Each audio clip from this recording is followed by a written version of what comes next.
நெல்லை மாநகராட்சி பேட்டை பகுதியில் சீர்மிகு நகர திட்டத்தின் கீழ் அமைக்கப்பட்ட புதிய கனரக வாகன முனையம் பயன்பாட்டிற்கு வராமல் இருந்து வருகிறது.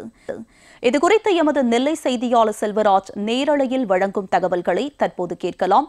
செல்வராஜ், சொல்லுங்க, புதிய கனரக வாகன முனையம் பயன்பாட்டிற்கு வராததற்கு என்ன காரணம்? இது குறித்து மக்கள் என்ன சொல்றாங்க? குறிப்பாக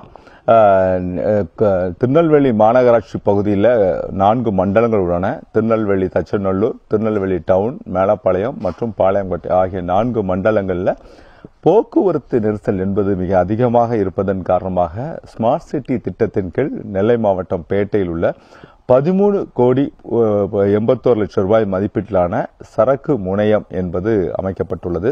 குறிப்பாக கடந்த 2023ஆம் ஆண்டு மே மாதம் இந்த முனையம் என்பது திறக்கப்பட்டு 2 ஆண்டுகளாக இதில் கிடப்பில் போடப்பட்டுள்ளன. குறிப்பாக இந்த பகுதிக்கு வரக்கூடிய வியாபாரிகளோ அல்லது பொதுமக்களோ யாரும் இங்கு வந்து செல்லக்கூடிய சூழ்நிலை இல்லாத காரணத்தினால குறிப்பாக மொத்த காய்கறி மார்க்கெட் என சொல்லக்கூடிய நயினார்குளத்தில் உள்ள மார்க்கெட்டை இங்கு நேரடியாக கொண்டு வருவதற்கான ஏற்பாடுகளையும் மாவட்ட நிர்வாகம் என்பது செய்திருந்தது. ஆனால் தொடர்ந்து அங்குள்ள வியாபாரிகள் இதுபோன்ற பேட்டைக்கு நாங்கள் வருவதை முற்றிலுமாக தவிர்க்கிறோம் என தெரிவித்து பல்வேறு போராட்டங்களிலும் ஈடுபட்டார்கள்.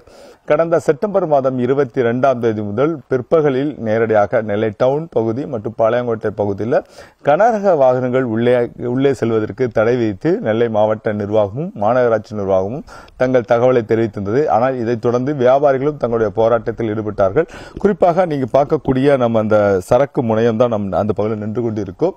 இந்த சரக்கு வாகன முனையம் என்பது பல்வேறு கிட்டத்தட்ட 14 கோடி ரூபாய் மதிப்பீட்டில் கட்டப்பட்டுள்ளது. ஆனால் அந்த முனையம் என்பது அப்படியே அங்கே கிடப்பில் போடப்பட்டுள்ளதன் காரணமாக மக்கள் பயன்பாடுக்கு எதுவும் இல்லாமல் அப்படியே 2 ஆண்டுகளாக இதே பகுதியில் அந்த கிடப்பில் போடப்பட்டுள்ள காரணமாக மக்களுடைய வரிப்பணம் என்பது வீணாகி கொண்டிருக்கிறது.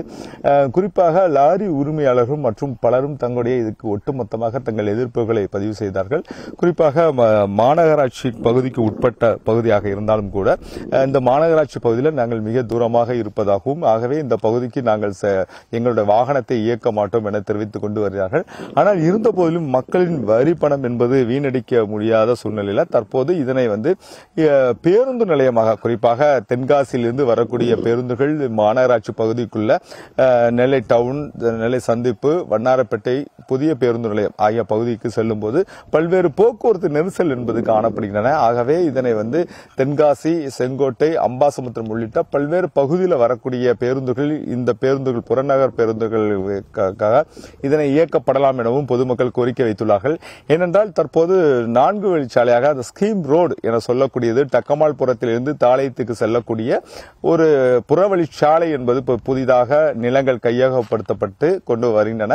அந்த சாலை நேரடியாக இந்த பகுதிக்கு வந்தால் மேலும் இங்கு உள்ள வரக்கூடிய பேருந்துகள் எளிதாக மாநகராட்சி பகுதிக்குள்ள மாநகர பகுதியில் போக்குவரத்து நெரிசலில் சிக்காமல் நேரடியாக தென்காசிக்கு கிட்டத்தட்ட தற்போது இப்போ 1.5 மணி நேரத்தில் அந்த பயண நேரம் என்றால் 45 நிமிடத்தில் 50 நிமிடம் வரைக்கான அந்த பயண நேரம் என்பது மிக குறைக்கப்படும் பயனாளிகளுக்கு என்பதும் தெரிவித்துக் கொண்டு வருகிறார்கள். இது குறித்து இப்பகுதியில் கடை நடத்தி வரும் ரமேஷ் நம்மிடம் அவர்கிட்ட பேசுவோம். ஐயா வணக்கம். குறிப்பாக பாத்தீங்கன்னா அந்த முனையம் 14 கோடி ரூபாய் மதிப்பீட்டில் கட்டப்பட்டு தற்போது 2 ஆண்டுகளாக இப்படியே இருக்கிறது. இதை என்ன பயன்பாட்டு கொண்டு வரலாம்னு நினைக்கிறீங்க? இது பார்த்தீங்கன்னா பஸ் ஸ்டாண்டுக்கு கொண்டு வந்தால் கொஞ்சம் நல்லா இருக்கும்னு நினைக்கிறேன். ஏன்னா இங்கே பார்த்தீங்கன்னா ஸ்கூல், காலேஜ் எல்லாமே பார்த்தீங்கன்னா 1 லட்சம் மக்கள்கிட்ட இருக்கிறாங்க. இப்போதைக்கு நாங்கள் வெளியூருக்கு போவதாக இருந்தால் புது பஸ் ஸ்டாண்டு இல்லை வண்ணார்பேட்டை தான் போகிற மாதிரி இருக்குது. இங்கே இருந்துச்சுன்னா இங்கே உள்ள மக்களுக்கு ரொம்ப பயனுள்ளதாக இருக்கும். யூனிவர்சிட்டி இங்கே தான் இருக்குது, ராணி அண்ணா காலேஜ், MTT காலேஜ், ஸ்கூல் பார்த்தீங்கன்னா ஒரு 10 ஸ்கூலுக்கு மேலே இருக்குது. மக்கள் தொகை அதிகமாக இருக்கிறனால இங்கே பஸ் ஸ்டாண்டு தென்காசி, அம்பை, சங்கரங்கோயில் பஸ் ஸ்டாண்ட் இருந்தால் ரொம்ப மக்களுக்கு ரொம்ப பயனுள்ளதாக இருக்கும். ஈஸியாக மார்க்கெட்டும் கூட வர்றதுக்கான சூழ்நிலை அதிகமாக இருக்கு. குறிப்பா பாத்தீங்கன்னா சரக்கு முனையம் என்பதை அமைக்கப்பட்டிருக்கு. குறிப்பா இங்க வியாபாரிகள் வருவதற்கான ஆர்வம் இருக்கா? ஏன்னா மிக தூரத்தில் இருப்பதாகவும் தெரியும். டிரான்ஸ்போர்ட் வசதி இல்லாதனால அவங்க வர்றதுக்கு ரொம்ப யோசிக்கிறாங்க. எந்த ஒரு வசதியும் இல்லை, போக்குவரத்து வசதி மக்கள் வர்றதுக்கு ரொம்ப இதாக இருக்கு. அவங்களுக்கு டிரான்ஸ்போர்ட் இல்லாமல் பைக்கோ இல்லை ஆட்டோவில் தான் வரணும். இதே பப்ளிக் டிரான்ஸ்போர்ட் இருந்துச்சுன்னா ஈஸியாக எல்லாருமே வரக்கான சூழ்நிலை அதிகமாக இருக்கு. குறிப்பாக இங்க 92 கடைகள் இருக்கு. 92 கடைகள் இப்ப ஏதாவது கடைகள் போயிருக்கா? எல்லா கடைகளுமே பார்த்தா எல்லாருமே புக் பண்ணியிருக்கிறாங்க, எல்லாம் எடுத்து வச்சிருக்காங்க. இப்போ மக்கள் வர்றதுக்கான சூழ்நிலை கொஞ்சம் கம்மியா இருக்கிறதுனால தான் அவங்க ஓபன் பண்றதுக்கு கொஞ்சம் டிலே பண்றாங்க. ஆமாம், மக்கள் வர்றதுக்கு தான் கடைகள் எல்லாமே ஓப்பன் பண்ணாமல் வச்சிருக்கிறாங்க. இது ஒரு தென்காசி பஸ்ஸு இல்லை அம்பை பஸ் ஸ்டாண்டு இதை வந்து கொண்டு வந்தாங்கன்னா கண்டிப்பாக இந்த இடம் வந்து இங்கே உள்ள மக்களுக்கு வந்து ரொம்ப நல்லதாக இருக்கும். குறிப்பாக உமா, நீங்க நேரடியாக பார்க்கலாம், உணவகம் இங்கே ஏற்கனவே உணவகம் என்பது அமைக்கப்பட்டுள்ளது.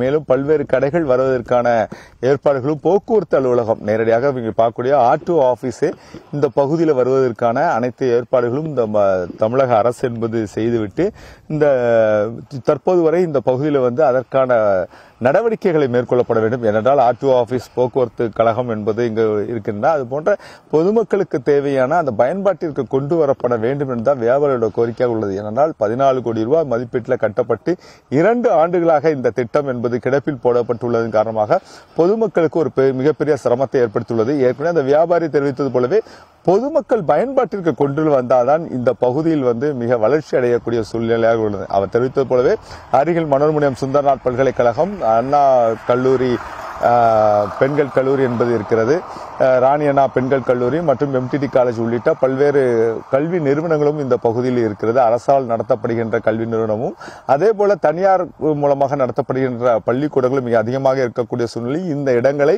தங்கள் வளர்ச்சிக்கு கொண்டு வர வேண்டுமென்றால் தமிழக அரசும் மாநகராட்சி நிர்வாகமும் மாவட்ட நிர்வாகமும் அதற்கான நடவடிக்கைகளை மேற்கொள்ளப்பட வேண்டும். இல்லை என்றால் மக்களினுடைய வரி பணம் இதுபோன்று வீணாகி எந்தவித பயன்பாட்டுக்கும் இல்லாமல் சமூக விரோதிகளின் கூடாரமாக இந்த பகுதி என்பது மாறிவிடும். இதனை தடுக்க வேண்டும் என்றால் உடனடியாக புறநகருக்கு செல்லக்கூடிய தென்காசி, அம்பாசமுத்திரம், சங்கரன் கோவில் உள்ளிட்ட பகுதிக்கு செல்லக்கூடிய பேருந்துகளையாவது, புறநகருக்கு செல்லக்கூடிய பேருந்துகள் மற்றும் நகர பேருந்துகள், இங்கிருந்து நெல்லை சந்திப்புக்கு செல்லக்கூடிய பேருந்துகள் மற்றும் புதிய எம்ஜிஆர் பேருந்து நிலையத்துக்கு செல்லக்கூடிய பேருந்துகளும் இந்த பகுதியிலிருந்து இயக்கப்பட வேண்டும் என்பதுதான் பொதுமக்கள் மற்றும் வியாபாரியோட கோரிக்கையாக உள்ளதுமா. உங்களுடைய விரிவான விவரங்களுக்கு நன்றி செல்வராஜ்.